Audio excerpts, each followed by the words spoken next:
Ulit ha. 1, 2, 3, go! Magandang hapon po. Ako po si Elaine G. At saka sa St. Isidore, grade 3. And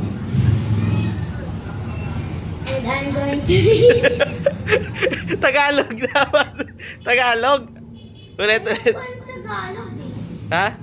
Dapat Tagalog eh. Leron-leron sinta. Naka-Pilipiniana ka nga. Ulit. 1, 2, 3, go!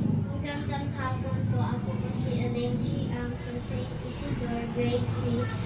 And I'm going Tagalog. Ako po ay grade. Sabi mo ako po ay kakantahan ng Leron-leron sinta. Ulit. Tsaka magandang araw, hindi magandang hapon. Lakas mo yung boses mo. Wait lang. Hindi mag... Okay. 1, 2, 3. Magandang araw po. Ako po si Elaine G.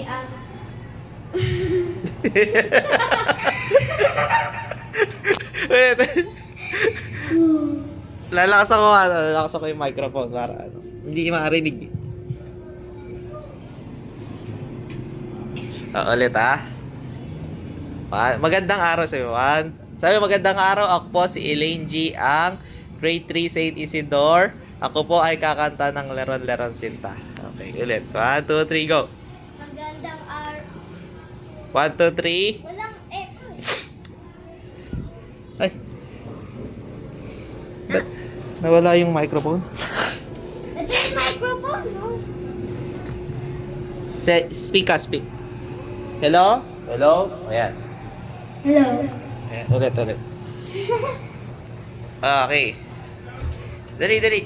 1, 2, 3, go! Magandang araw po. Ako po si Elaine G. sa grade 3 St. Isidore at saka kakanta ako ng Leron-leron sinta. Isa pa ulit. Ako po ay kakanta. Huwag mo sabihin at saka. Sabi ako po ay kakanta. Okay. 1, 2. Okay. 1, 2, 3, go! Magandang araw po. Ako po si Elaine G. At sa St. Isidore. Ako po... Wala pang grade 3. You forgot. Grade 3 St. Isidore. Ayun na. Sabi mo lang St. Isidore, wala kasi kaming grade 3. Okay, 1, 2, 3, go! Magandang hapon. ulit. 1, 2, 3, go!